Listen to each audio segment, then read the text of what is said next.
You are listening to The Vocal Technologist. Spoken tech for your ears. Welcome along. Today we're digging into that really dynamic space where finance, tech, and AI are crashing together. Things are changing fast, and we want to cut through some of that noise and see what's really shifting and how we handle money and data. Okay, so first off, let's talk fintech. It's just exploded, hasn't it? Oh, absolutely. Take Bilt, for instance. They just pulled in a huge funding round. Right, something like $250 million. Exactly. Pushing their valuation up past, what, $10 million now? It's huge. And they've got these massive ambitions, like covering 1 in 4 U.S. apartment buildings. Yeah, and projecting over $1 billion in revenue, maybe by early 2026. Plus, launching a Bilt Card 2.0. It really shows how these, niche players are using data and loyalty in new ways. They're kind of bypassing the old banks for certain things. And that pressure is forcing the big traditional players to react, Definitely. Like Jamie Dimon at JPMorgan. He wasn't exactly a fan of crypto. Not at all. But now he's saying the bank will engage with stablecoins. That's quite a pivot. Is it just about competing with PayPal and Cash App? Partly, yeah. But it's also, I think, a quiet admission that the tech itself, the blockchain efficiency, it's just... Well, it's hard to ignore now. Even for the big guys. Right. It's maybe less about loving crypto and more about using the tech to stay dominant, especially in wholesale markets. Okay, so they're playing defense, but also offense, like finding new revenue. Exactly. You see PNC thinking about charging FinTech's for customer data access, kind of following JPMorgan's lead there. And then look at Europe, UniCredit, a major bank, partnering with Wise for international payments. Oh, about Wise, yeah. That's interesting. They're hoping for hundreds of millions in extra fee revenue. It makes them the biggest European bank using Wise's platform like that. It shows they're seeing FinTechs as partners now, too, not just threats. Got it. And wasn't there something from Mastercard, too? Yeah, a new card tier, World Legend. Basically, a super premium rewards card to help banks grab those really big spenders. Ah, okay. So the fight for the high-value customer is still very much on. Let's switch gears a bit, though, because the real fuel behind a lot of this seems to be AI. Oh, absolutely. The accelerator. Look at Robinhood.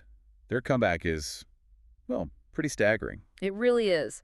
Get this. AI now writes 50%, 50, of their new code. Wow.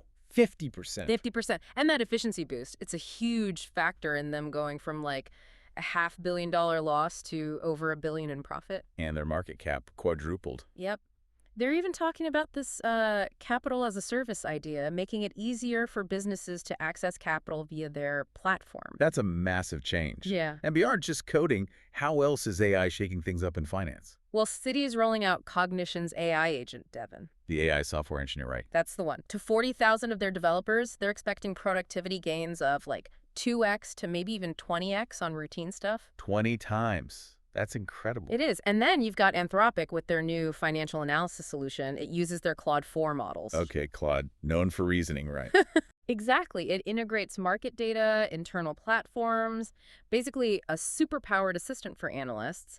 And the early users are reporting big productivity jumps there, too. So it's not just coding, it's deep analysis work. Right. It feels like we're moving beyond just AI tools to something else.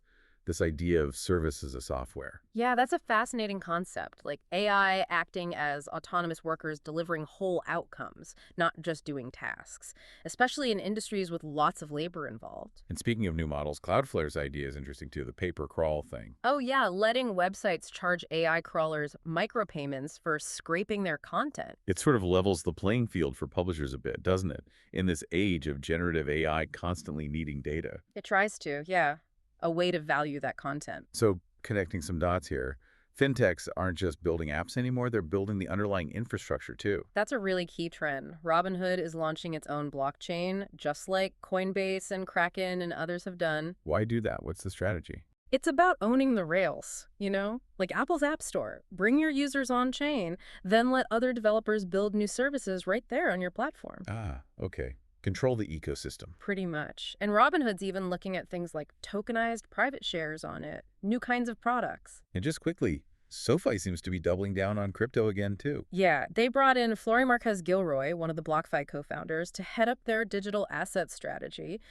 It just signals that crypto or digital assets isn't going away. It's integrating. It really feels like those lines between traditional finance and pure technology are getting incredibly blurry. They really are. And it makes you think, doesn't it? With AI being adopted so fast and these fintechs building their own blockchains, how is your relationship with money and the places that manage it really going to change, maybe just in the next few years? That's definitely something to keep thinking about. A lot happening out there.